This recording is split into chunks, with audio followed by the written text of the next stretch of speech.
والفجر وليال النشر والشفع والبدر والليل إذا يسر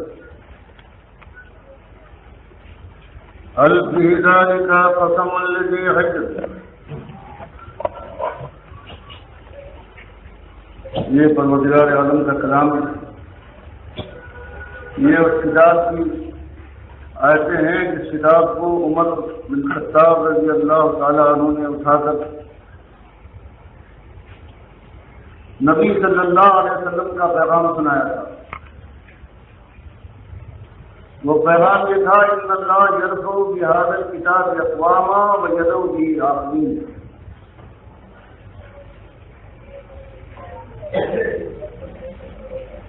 مسلم کی روایت میں آتا ہے، حضرت عمر بن خطاب سے روایت ہے کہ اللہ کے نبی صلی اللہ علیہ وسلم نے اس کتاب کو اپنا مضمون بنانے کے بعد ارشاد فرمایا ان اللہ یرفع بہذا الکتاب اقوام. اللہ تعالی بلند فرماتا ہے، عزت دیتا ہے، توقیر عطا فرماتا ہے بہذا الکتاب،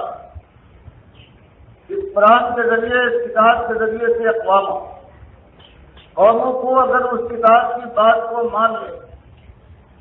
اس کی رہنمائی کو اپنا لیں، اس کو اپنی رہنما کتاب بنا لیں، اس کے کہے کو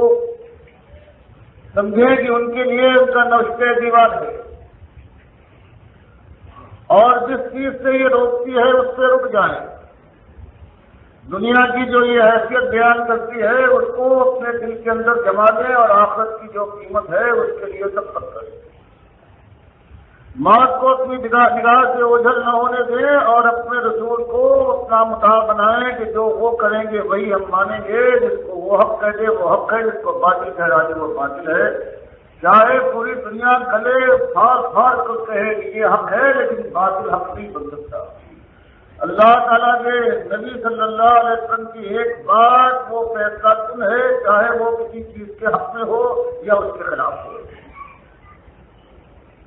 فرمایا جو گروہ اس طرح سے اٹھے، خلوص کے ساتھ اس کتاب کو اپنا لے، تو مالک کا وعدہ ہے پروردگار یرفع بہذا، کہ مالک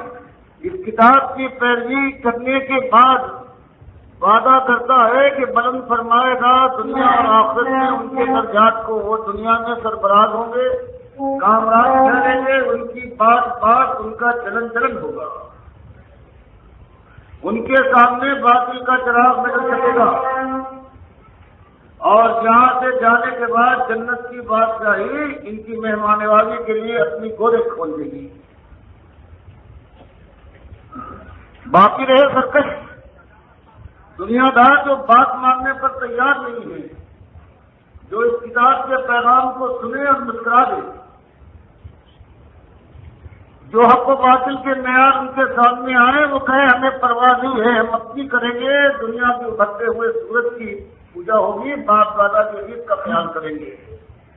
ہم اس کتاب کو ماننے پر تیار نہیں، ہمارے پاس 1000 کتابیں ہیں. یہ تو قصے کہانیاں ہیں اساطیر الاولین ہیں. فرمایا یہ نابکار قومیں، یہ ناشکری اور نافرمان قومیں، یہ راز کرنے والی، چیز دکھانے والی حق سے یہ قومیں ہیں، ان کے لیے مالک نے مقدر فرما دیا ہے کہ پروردگار ان کو ذلیل کر کے رہے، گرا کے رہے گا. یہ سربلند نہ ہو پائیں گے، چاہے ان کے نام مسلمانوں کے ایسے ہوں، چاہے ان کے باپ دادا مسلمان کہلاتے ہوں، چاہے یہ اٹھتے بیٹھتے اپنے ایمان کا دعویٰ کریں اور بڑی بڑی لمبی آوازوں کے ساتھ ان کی پکارے ہوں. فرمایا کی بات نہیں ہے، بات تو یہ ہے اس کتاب کو مانتا کون ہے صحیح معنوں میں خلوص کے ساتھ. یہ پروردگار کا فرمان تھا. اور آج آپ دیکھتے ہیں کہ 300 صدیاں تو گزری ہیں آپ کی تاریخ کے اوپر، کہ 300 صدیوں تک تو یہ قرآن رہا ہے رہنما کتاب، جس کی بات مانی گئی ہے، اس کے حق کو حق اور اس کے باطل کو باطل سمجھا گیا ہے. لیکن اس کے بعد آہستہ آہستہ ایک نیا خدا بنا ہے، ایک نئی کتاب آئی ہے، نیا دین میں جنم لی ہے. ایک قاتل اور ایک برباد کرنے والے، ایک شاہد غانا نے بنائی دی ہے، اور وہ تو تصوف کے نام سے مشہور ہے. یہ ظالم نے پورے دین کو بدل ڈالا ہے. قرآن کی قدروں کو تلپٹ کر ڈالا ہے، ملیا میل کر ڈالا ہے۔ پھر توحید ربانی جو اس کائنات کا نمک تھی، اس کی بجائے توحید کے معنی ان کے یہاں یہ ہوئے کہ اللہ کی ذات سے مل جائے گا، یا تو اللہ کو بنائے یا یہ کہ خود کوشش کرنے کے بعد اللہ کے اندر داخل ہو کر فنا باللہ ہو جائے، اور یا یہ مان لے کہ ہر چیز خدا کا ایک ٹکڑا ہے، گویا ساری خدائی کے اندر بس اللہ کے ٹکڑے رکھے ہوئے۔ تو ظالموں نے کس توحید کو جنم دیا ہے، اور پھر ساری دنیا کی برباد قوم جو رویہ تھا بالکل وہی اختیار کیا گیا ہے۔ پھر قرآن کے معنی بدلے گئے ہیں، قرآن کی کتابت کو اس کے حروف میں بدلنا تو اللہ نے وعدہ کر لیا تھا، لیکن تعریفات کے ذریعے سے معنی بدلے گئے ہیں۔ جیسے آج میں نے آپ کے سامنے ایک سورت پڑھی ہے والفجر، یہ کس لیے اتری تھی؟ مالک فرماتا ہے یہ صبح کا توقع ہوتا ہے، یہ نور جو تم دیکھتے ہو، اس سیاہی کے اندر یہ سفید دھاڑی جو پھیل جاتی ہے، یہ ہماری کار فرمائی ہے، یہ ہماری قدرت کی نشانی ہے۔ ولیالی میں یہ 10 اندھیری راتیں، وہ ذوالحج کے شروع کی 10 اندھیری راتیں ہوں یا رمضان کی آخری ہفتے کی، یہ تمہارے سامنے ان کی ہم قسم کھاتے ہیں کہ دیکھو ہم کیا کچھ کر سکتے ہیں۔ اگر چاہیں سیاہی کے اندر سبے بھی پھیلا دیں، اور اگر چاہیں تو سیاہی کو جس طرح سے لیل مظلم ہوتی ہے، اندھیری رات کھا جاتی ہے، ہم اس پر بھی قادر ہیں۔ ہم خالق اسباب ہیں، ہم دونوں باتیں کر سکتے ہیں، جو ہم چاہیں ہمارے بس کے اندر ہے۔ اور یہ اللہ کے دشمن ہیں، یہ غیر اللہ کو پکارنے والے، یہ ان کے سامنے جھکتے ہیں، ان کی نظر نیاز کرتے ہیں، ان کے سامنے اپنی دکھائیں بیان کرتے ہیں، جن کے پاس ذرہ برابر کوئی اختیار نہیں ہے۔ فرمایا وہ شخص والبطر، اگر کوئی چیز جفت ہو جو 2 سے تقسیم ہوتی ہے، مثلا 2 ہے 4 ہے 6 ہے 8 ہے، فرمایا اس کی ہم قسم کھاتے ہیں، یہ ہماری کار فرمائی ہے، یہ نشانی ہے ہماری کار فرمائی کی۔ والبطر، چاہے کوئی اکیلی چیز ہو جس کو تاپ کہتے ہیں، فرمایا ہم جفت بھی بنا سکتے ہیں، جس کے بھی خالق ہے، اس کے رازق ہے، اس کے پروردگار ہے، اس پر اختیار رکھتے ہیں، اور کوئی اکیلی چیز ہے بطر ہے، اس کے بھی ہم جھکتے شروع کیا۔ اور ہم قسم کھاتے واللیل اذا یسر، کہ جب یہ رات پیٹ دکھانے لگے اور جانے لگے اور سورج کو بلاوا دے کہ اب آؤ براجمان ہو جاؤ شہنشاہ، ستاروں کے بادشاہ، شہنشاہ حضرت ہے اللہ، شہنشاہ رسول اللہ کی۔ فرمایا یہ قسمیں ہیں، یہ ہم نے اپنی توحید کے لیے تمہارے سامنے پیش کی ہے۔ کوئی کہے نہیں صاحب کیا قسمیں ہوئی؟ مالک فرماتا ہے نادان تو ایسی بات کہہ سکتا ہے کہ اس سے کچھ سمجھ میں نہیں آتا۔ یہ فجر کی قسم، 10 راتوں کی قسم، یہ جفت و خاک کی قسم، آخر یہ کیا قسمیں ہوئی؟ فرمایا پروردگار نے حل کی ذالکا قسم الہجر، کیا ان قسموں کے اندر ذی ہجر جو عقل والا ہے اس کے لیے اس کے اندر نشانیاں نہیں ہیں؟ فرمایا یہ قسمیں خالق قسم نہیں ہے، یہ تو شہادت کے لیے، گواہی کے لیے مالک فرماتا ہے ان کو دیکھو، تم اس بات کے قائل ہو جاؤ گے کہ ایک ہی ہستی ہے جو سب کچھ کر سکتی ہے، اندھیرے اجالے کی مالک، دن رات کی مالک، رات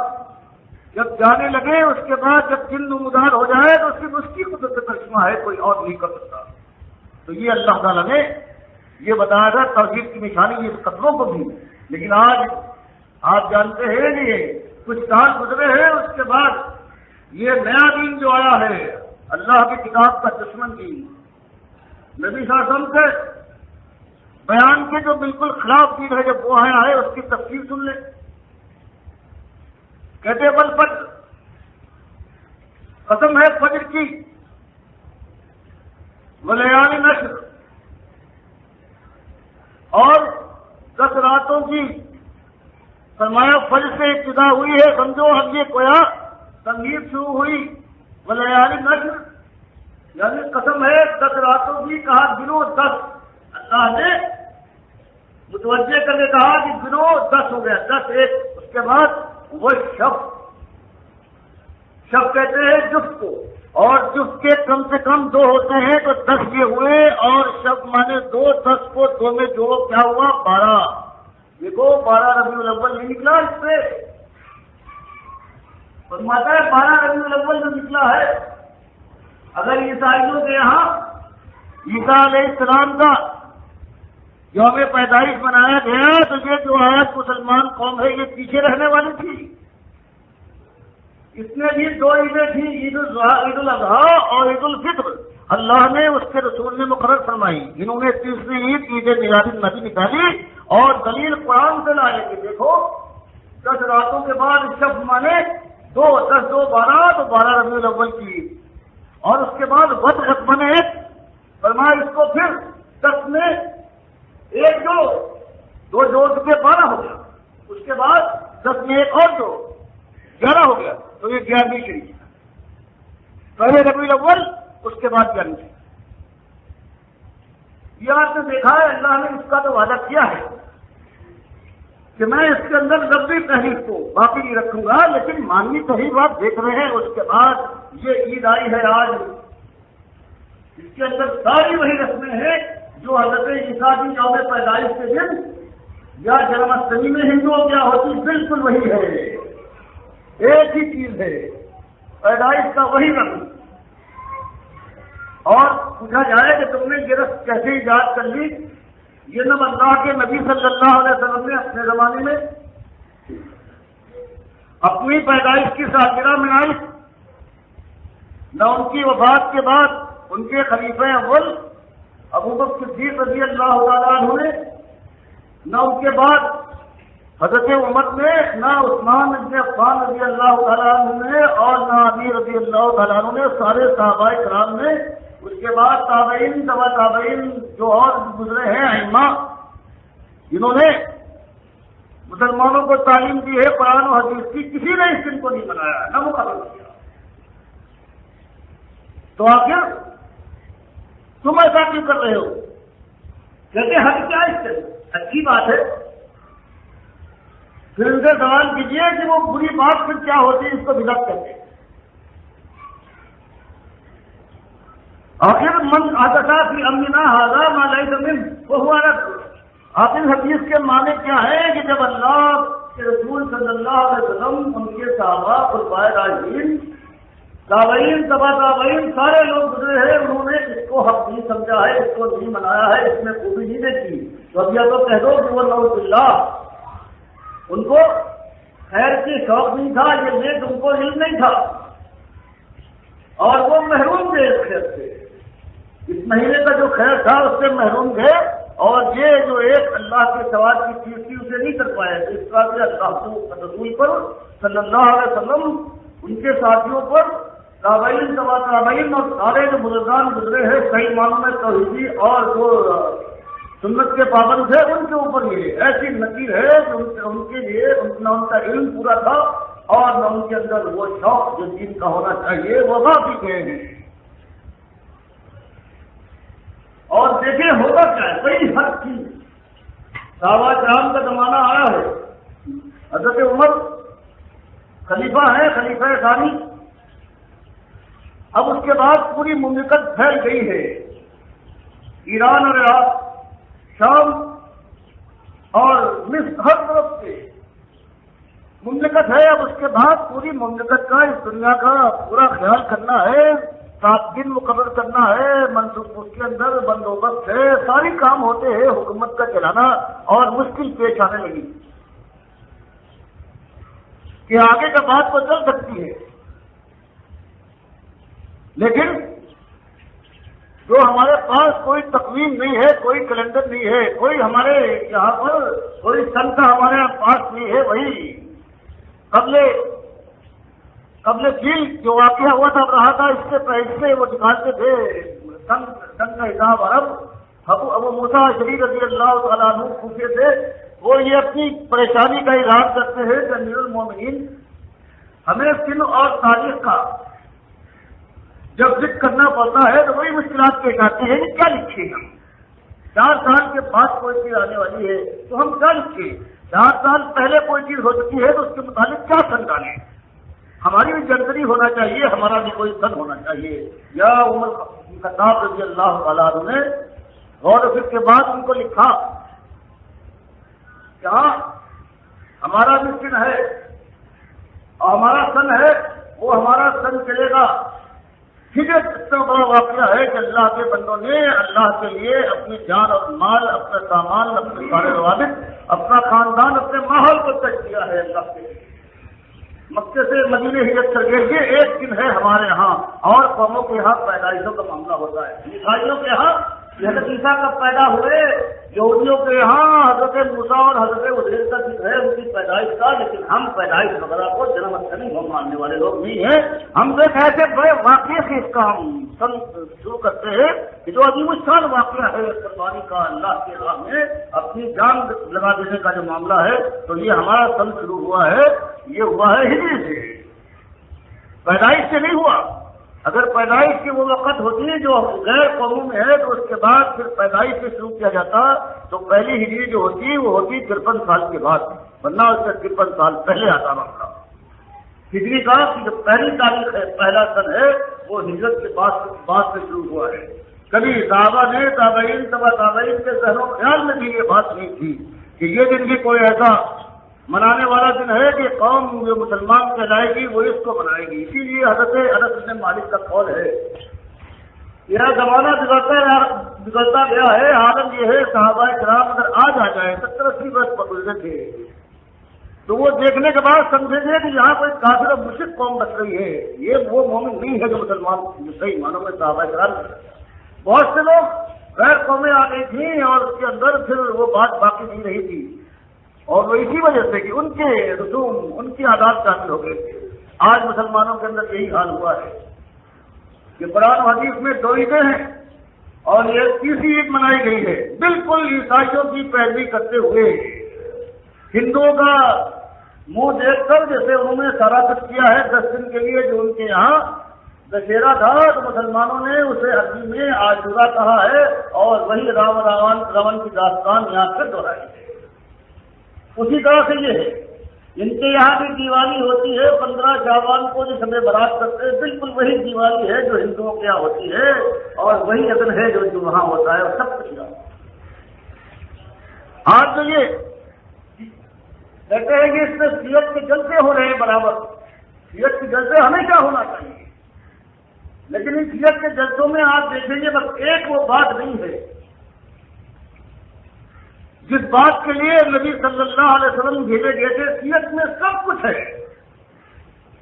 ایسے نمازیں تھی، یہ روزے تھے، یوں حج کیا ہے، ایسے زکات کی حیثیت سے ساتھیوں کے ساتھ محبت کی، بچوں کے ساتھ یہ سلوک تھا، وعدہ یہ وعدے کی پابند، لیکن جہاں کہیں وہ نہیں ہے، کیوں بھیجے گئے تھے، ان کا اولی مقصد کیا تھا،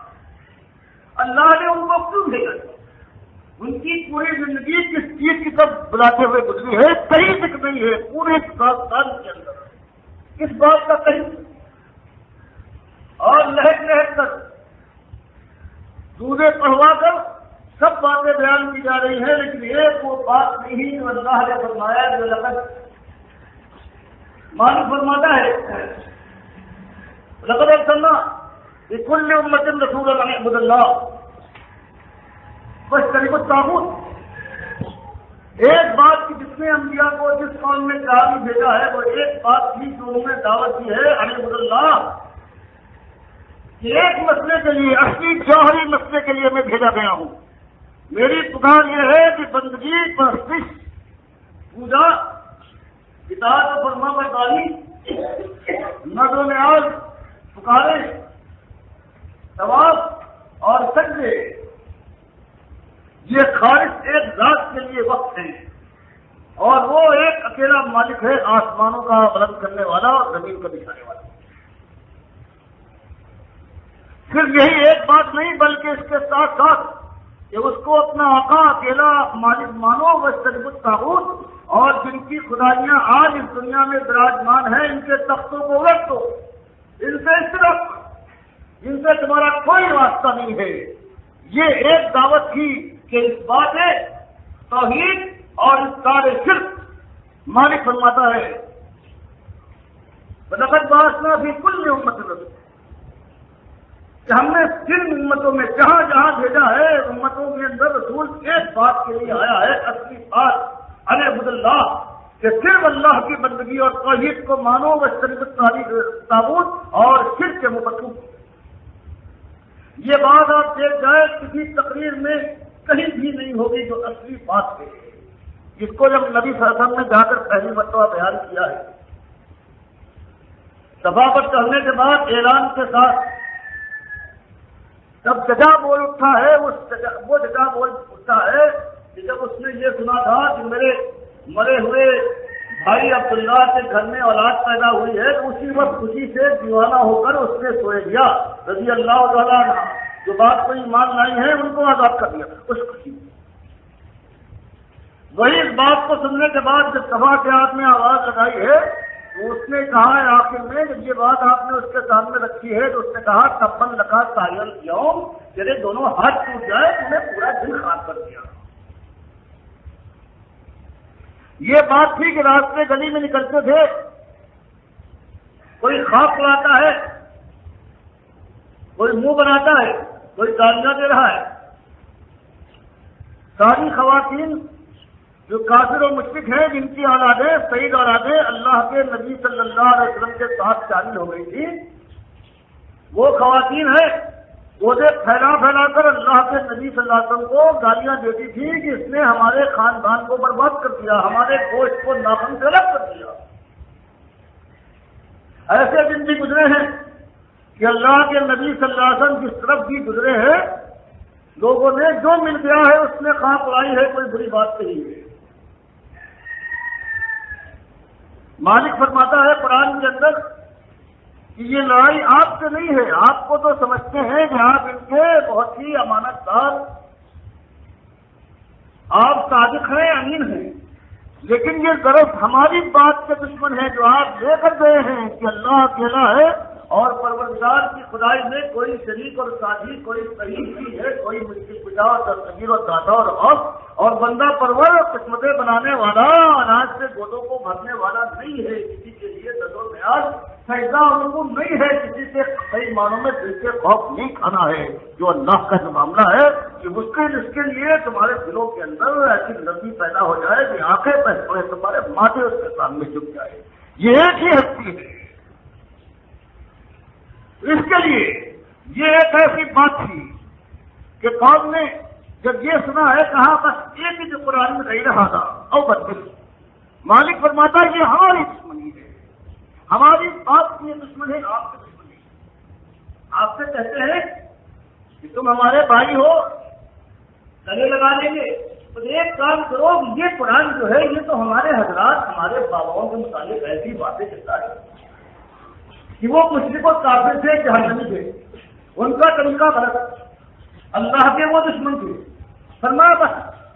ہم سے آپ سے کوئی دشمنی نہیں، بس ایک دشمنی ہے، ایک ہی جو قرآن نہیں رہا، ایک نیا قرآن لے آئیے کہ اس میں یہ نہ ہو ہمارے باباؤں کے خلاف کوئی بات نہ ہو، جو ہمارے عقائد ہیں ان پر چوٹ نہ پڑے۔ اور اگر یہ آپ کہیں کہ یہ مشکل ہے پورا قرآن کیسے میں دوسرا لے آؤں، تو کہے بس اچھا چلیے آپ اس قرآن کو رہنے دیجیے، اور بدل ہوں جہاں جہاں ہمارے حضرات کے مطابق کوئی کتاب کوئی غلط بات کہتی ہے ان کے عقیدے کے لحاظ سے میں اس کو بدل دیجیے۔ یہ ان کا یہ تقاضا تھا کہ قرآن ہم سب ماننے کو تیار ہے، نماز، روزہ، حج اور زکوٰۃ جو آپ کہیں، مہمان نوازی، ماں باپ کی عزت، عصمت عصمت کے معیار کو قائم کرنا، ہم کو ان سے لڑائی نہیں ہے، ہم نہ کر پائیں لیکن ہم ان کے خلاف نہیں ہیں۔ ایک بات ہے بس وہی بات جو آپ کہتے ہیں انتہی کہتے ہیں، نہ کہنا چاہیے، زبان خراب ہو جاتی ہے، ہم وہ بات نکال دیجیے اور وہ ہماری ساری محفلوں میں یہ ساری چیزیں ہو جائیں گی، اور اس کے بعد بس نماز آج یوں پڑھتے تھے، روزہ یوں رکھتے تھے، اور یہ کیوں کیا بات کیا کہتے تھے۔ کوئی ظالم ایسا نہیں ہے جو آج ہمارا رہنما بنتا کہتا ہے، کوئی بات کھول کر گیا، ورنہ یہ جمی ہوئی محفلیں ہیں، کھٹ سے کھٹ لگے رہتے ہیں۔ یہ قوم جو توحید کے نام سے بھڑکتی ہے، جو شرک کی رسیاں ہے، یہ وہاں بیٹھے گی، کرسیاں چھوڑے گے نہیں بلکہ کرسیوں کو اٹھا کر مارے گی کہنے والے کے اوپر، مٹھائی کی پرواہ نہ کرے گی۔ اگر کہیں یہ بات سن جائے تو بتاؤ یہ ایک رسم قائم کی ہے انہوں نے، اور کتنے آئے ہیں، کتنے رہنمائے، ہر ایک کی طرف سے ہماری طرف سے بھی یہی بات ہوگی، لیکن یہ انہوں نے آپس میں مالک فرماتا ہے کیا ان ظالموں نے یہ طے کر لیا ہے؟ اتنی قومیں گزری ہیں، کم وقتوں نے یہ کیا ہے، کیا یہ وصیت کر جاتے ہیں دوسری قوم کو کہ دیکھو توحید کو نہ ماننا، صرف پہ جمے رہنا؟ یہی حالت جتنی قومیں ہیں اخبار نکالتی ہیں کہ ہم سب کر رہے ہیں، ہم بھی کریں گے، ہم دھوم مچا دیں گے اس وقت، اور وہ بات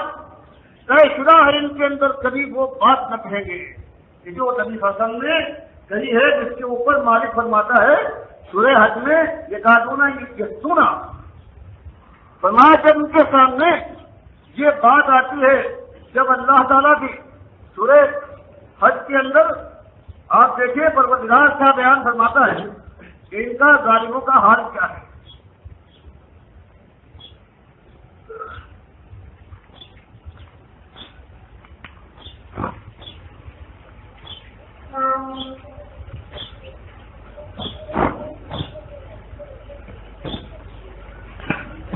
مالک فرماتا ہے وَإِذَا تُتْلَىٰ عَلَيْهِمْ آيَاتُنَا بَيِّنَاتٍ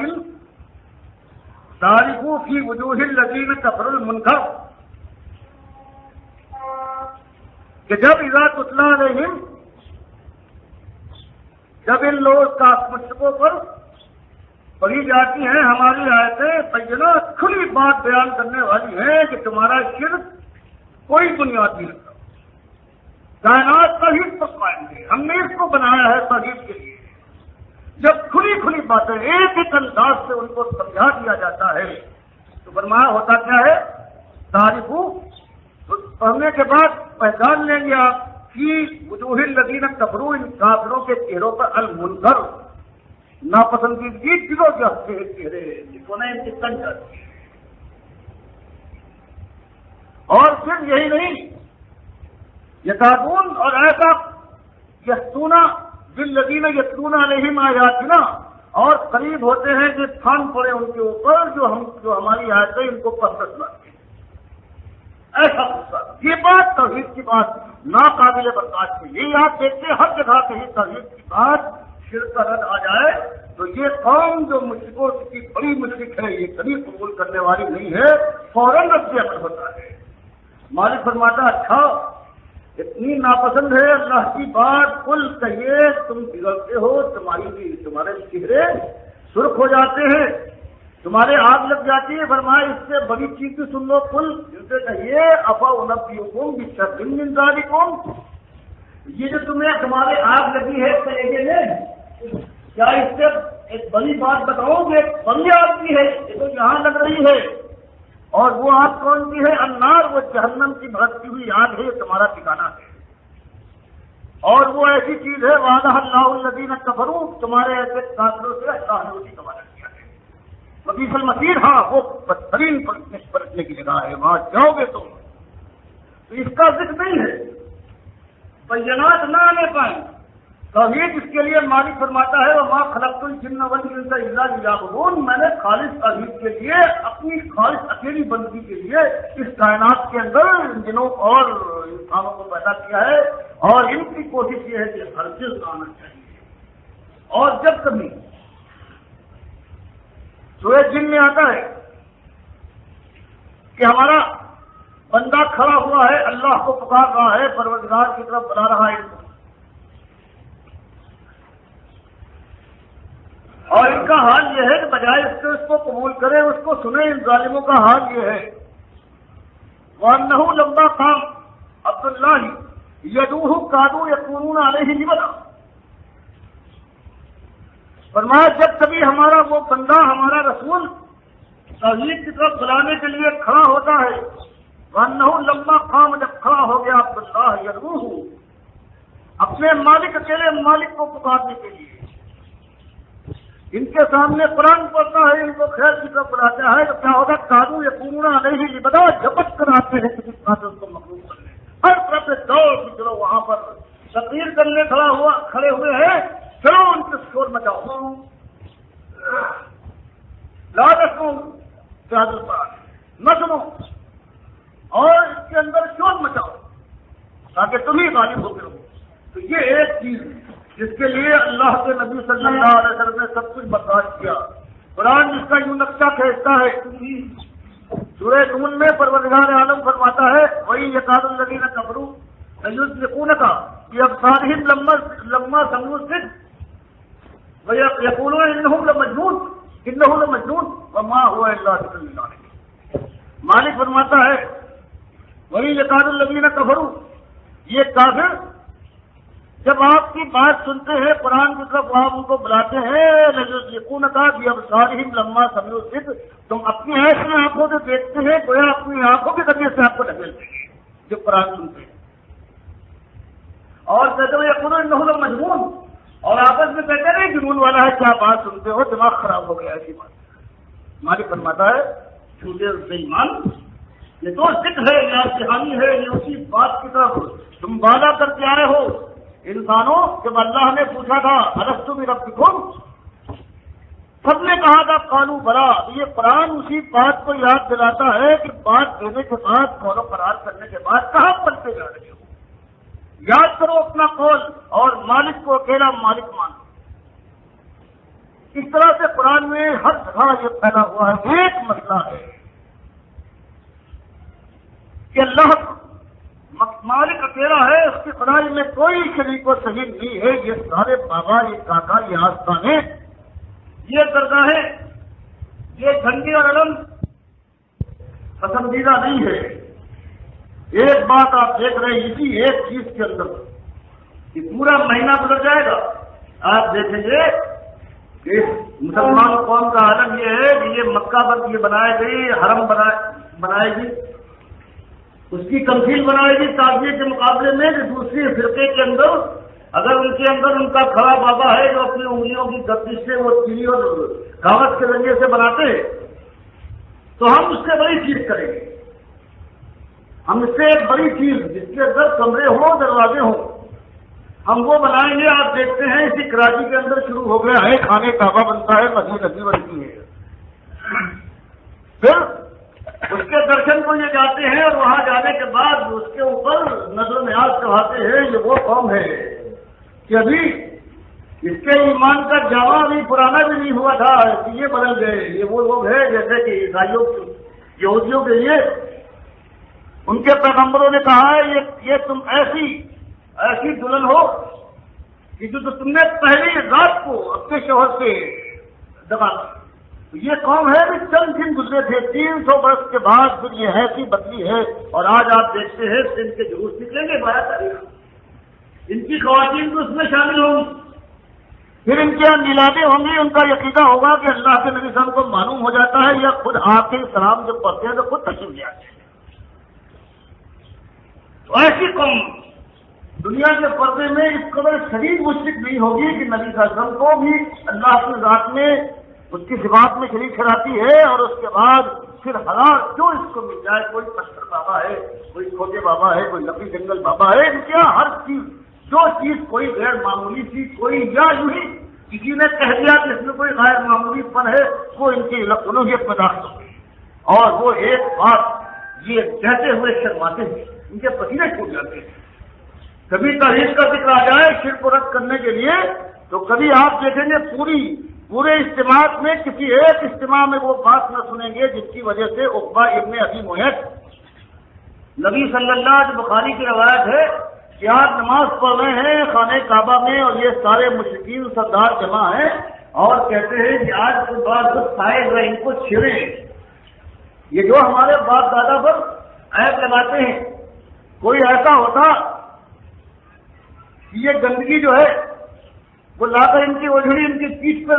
اونٹ کی اوجھڑی ہوتی ہے ڈال دیتے ہیں تاکہ معلوم مزہ آئے گا۔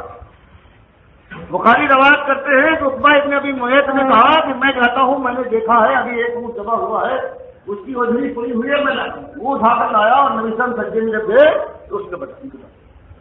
آپ اتنا چاہے نہیں اٹھ سکتے، اور یہ سارے کہتے ہیں یہ توحید کا انجام دیکھا، ہمارے باباؤں کی مار کو دیکھا تم نے کیسی ہوتی ہے، یہاں تک کہ آپ دبے رہے نہ اٹھ پائے۔ بخاری روایت کرتے ہیں خبر دی گئی حضرت فاطمہ کو، وہ دوڑ کر آئی ہیں، انہوں نے اس کو ہٹایا ہے اور برا بھرا کہا ہے اس ظالموں کو جنہوں نے نبی صلی اللہ علیہ وسلم کے ساتھ یہ سلوک کیا۔ بخاری دوسری جہاں آتے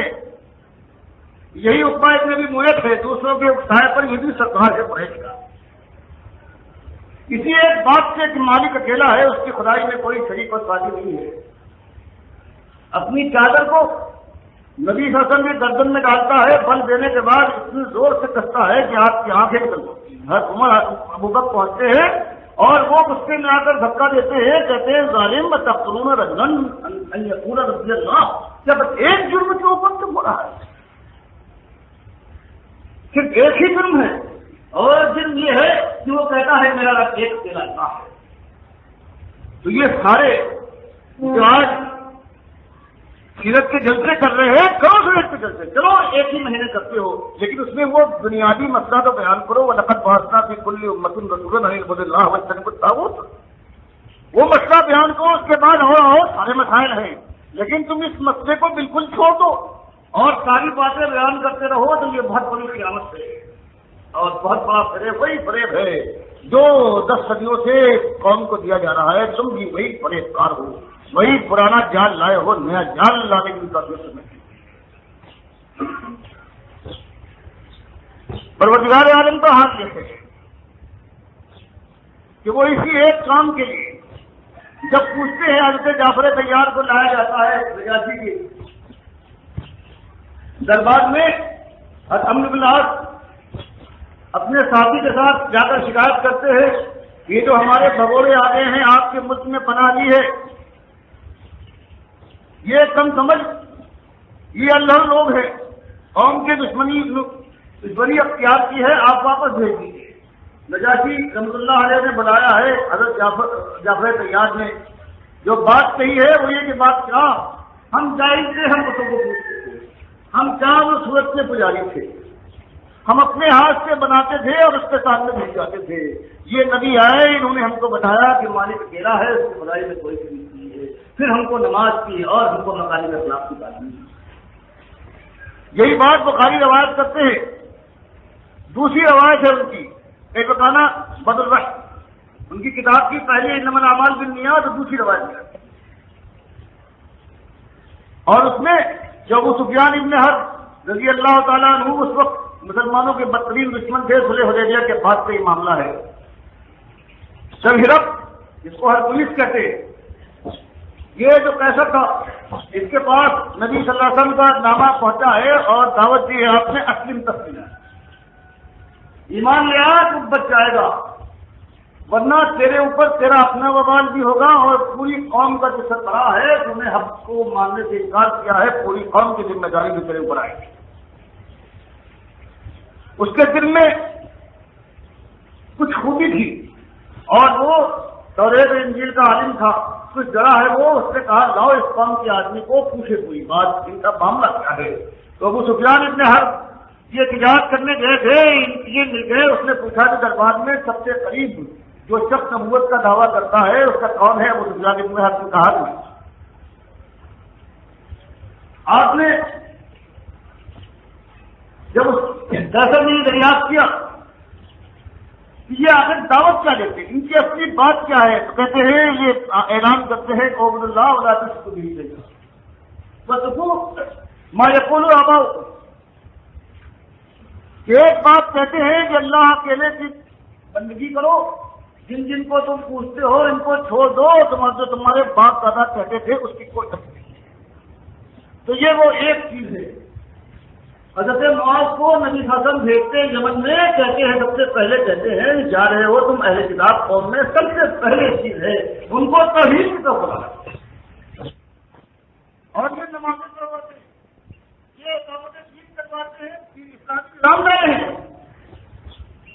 اور اسلامی نظام کی جو پہلی شق ہے وہ قضا ربک الا تعبدوا الا ایہ،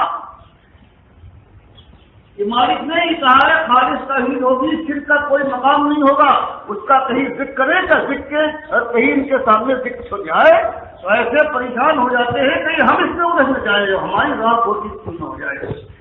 تو جن کا عالم یہ ہے جو شرک سے انتہا محبت رکھنے والے، جان سے بوجھتے، جس میں ہمارا مقصد ہے، ان کے کتنے لوگ ہیں جان سے بوجھتے یہ کام کرتے ہیں، اور یہی نسخہ ہے جو مسلمانوں کے دردوں کا علاج بنایا گیا ہے۔ آپ دیکھتے ہیں کہ ہر طرف یہی ایک آواز ہے یہی جھنڈے ہیں، یہی داتا اور دستگیر کی قبریں ہیں. وہیں جانے کے بعد اگر احرام باندھ کر کوئی خانے کعبہ حج کرنے جاتا ہے تو یہ بھی دستار باندھ کر ان کا احرام یہ ہے کہ اس بابا کی دستار باندھو. ان کا حج یہ ہے کہ بابا کے گھر کا حج کیا جاتا ہے. وہاں جانے کے بعد جو پکے حاجی بننا چاہتے ہیں ان کا وہ وہاں پہنچتے ہی فوراً سلام بھرتے ہیں اور اس کے بعد دنڈوت کرنے کے بعد پھر پھیرے لگانے لگتے ہیں. اور پھیرے لگانے کے بعد چادر ان کے پاس ہے جو خانے کعبہ کی طرح سے جب پردہ ہے تو اپنے بابا کے گھر پر ڈال دیتے ہیں. پھر چومنے کے لیے ملتزم یا حجر اسود کے پاس چومنے کی بجائے یہ بابا کے یہاں کوئی پتھر لٹکا ہوا ہے اوپر اس کو چومتے ہیں. یہ پرساد وہاں سے لاتے ہیں. یہ بابا کا خردہ ہے. بابا کا خردہ کیا چیز ہے؟ بابا بھی یہ جو اگر بتی کا جو راکھ ہے یہ بابا خردہ بابا یا ان کا بابا ہی ہے اگر بتی کھاتا ہے. یہ پھول لاتے ہیں وہاں پر. پھول ڈالنے کے بعد اس کی پتی لاتے ہیں. کوئی جانور بھی پھول نہیں کھاتا. یہ جانوروں کے جانور یہ بابا کا خردہ کرے. نمک وہاں سے لاتے ہیں رام ادھین کے پاس سے ہندو کے دکان سے لاتے ہیں. اس کے بعد وہاں چڑھانے کے بعد کہتے ہیں بابا خدا مطلب ہو گیا. وہ بات سے وہاں جو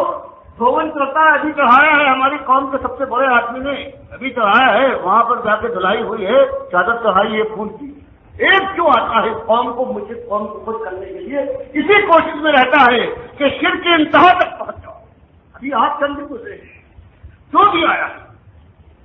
اسلام کے لانے والے لیڈر آئے ہیں تو وہیں انہوں نے حلوہ کھلایا ہے. وہیں سے انہوں نے اپنے اسلامی جلوس کی ابتدا کی ہے. وہیں جا کر ہر لیڈر گیا ہے. کسی نے کالی چادر اتاری ہے سفید پہنی ہے وہاں جا کر دعائیں مانگی ہے. یہ سارا وہ ہے کہ چونکہ ساری قوم مشرک ہے اور جمہوریت کے مانے ہوئے ہیں کہ ان جمہور کو ان سڑے ہوئے پھولوں کا ان کا رس نکالو گندا بدبودار. تو وہ گندا بدبودار رس نکال رہے جو آتا ہے